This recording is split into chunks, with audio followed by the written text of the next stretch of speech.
Hello everybody, this is Oliver from Neo and today we're gonna talk about the one utensil worth buying to do your matcha at home. Today we're gonna talk about the chasen.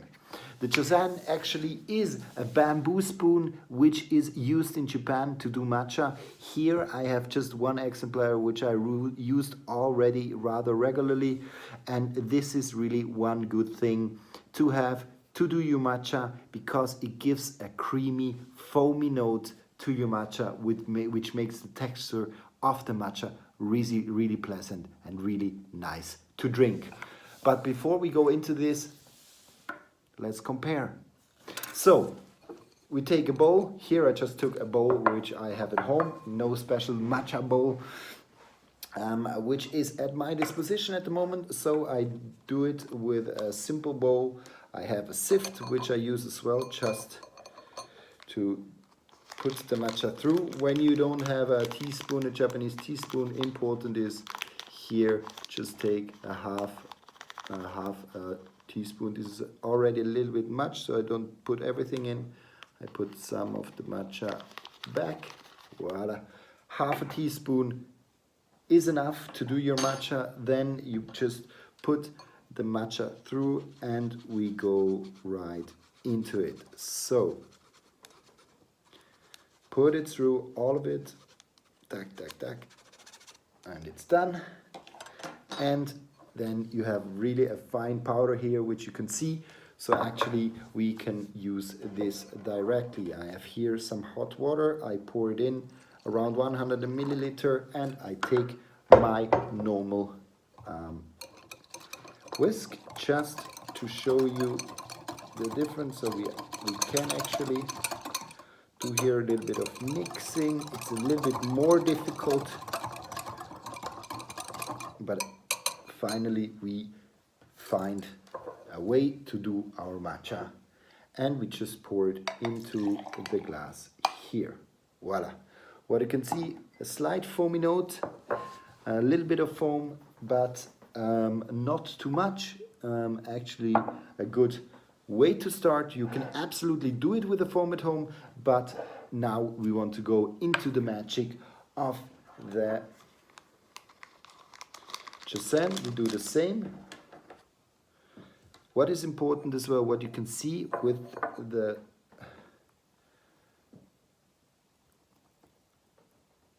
whisk at home, you can really see that I didn't get all the particles of the matcha, so some of it did stay in here, so I wasn't able to capture all of the matcha. So I do the same, I use the same amount of matcha, I just put it through again, through the sift, same play, same game. I just put it through. And then we pour the water in, again 100 milliliter of water. Voila, oof, I used a little bit more. Okay, so we do the same. Now we go deep in, so I actually can show you this. So you have the matcha water here and you really go deep down and you start to whisk the matcha. Already I can see that there's more matcha foam building.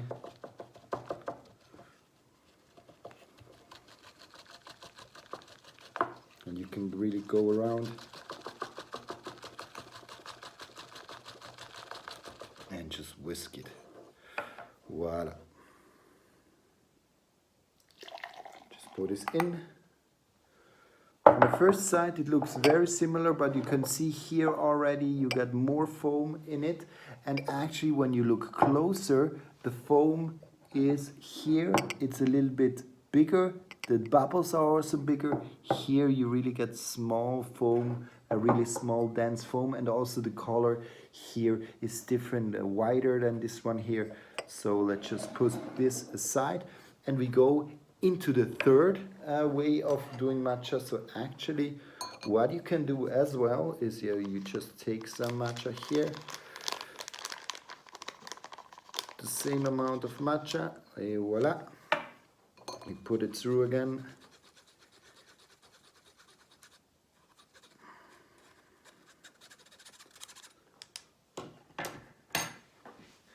Put water in. Again, voila, that's enough. And actually another way to do the matcha is that you don't go down, but you just go on the top.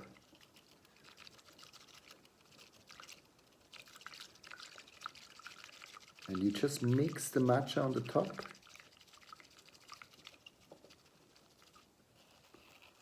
You go a little bit around, but the whisking, you only do it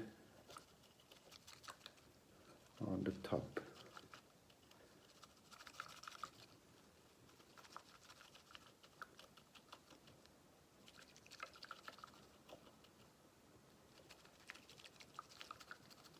Really on the top of the water. So I stop here.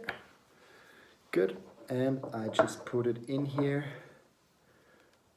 and put it back. Voila. So what you can see actually that of the three, the one with the normal whisk actually has the least foam. Here these two seem to quite be a little bit of the same way, but I can show you it's quite different. So when you just look at the foam, here you got bigger bubbles, here you really got fine bubbles, and here a little bit bigger bubbles. But now let's just check with the taste if there's any difference. Here, or maybe start with this one here.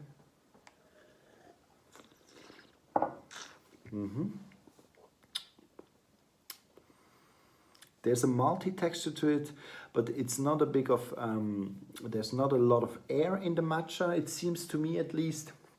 But let's go for the second one, like the first one, real chasen.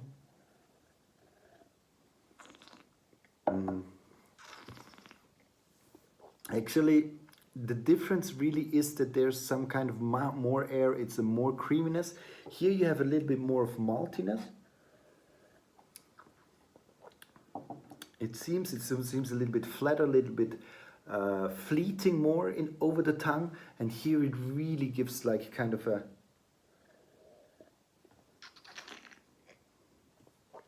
a creamy note over the tongue, and it develops much more on the top of the tongue, it seems.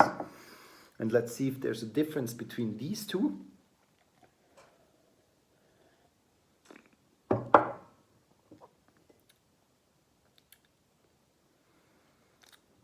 Texture.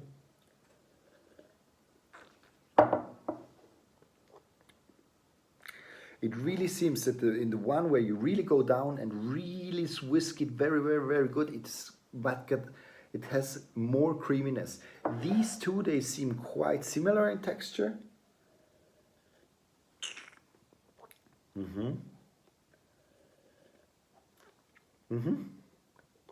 They're quite similar. So actually what seems to happen is actually when you go in full in with the whisk and you really whisk the water well, it really brings more air into the water, and there actually you really have the sensation of this creaminess over the tongue. Meanwhile, these two where you mix more a little bit on the top, or you only take a whisk, which is like this, it is actually giving the tea a less creamy note, a more straighter, a little bit of fleeting note, but taste-wise they're quite similar. It's really the texture and the taste sensation or the water sensation in the mouth which is different. For me, this one here was the most pleasurable matcha to drink because of the creaminess. I like this a lot when you have creaminess in the mouth. And here, these two, they're quite similar in taste, more fleeting, but also the taste of the matcha is very good. So it really is a texture change which the chasen finally brings to the tea. So I hope you like this little session. I wish you a good night. I wish you a good day wherever you are. Stay well, stay good. See you soon. Bye.